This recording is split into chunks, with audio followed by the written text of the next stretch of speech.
ఒక సంఘటన ఆధారంగా తీసుకుని అలా ఆగిపోవడం నాకు ఇష్టం లేదు. ఎన్నో రకాల ఇబ్బందులు ఎదురవుతుంది. యాక్సిడెంట్ లో మీకు ఐ లాస్ట్ మై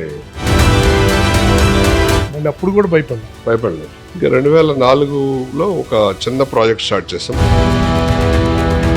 యాక్సిడెంట్ అయ్యి పెళ్లి ఆగిపోయి నష్టపోయి అయినా కూడా మళ్ళీ ధైర్యంగా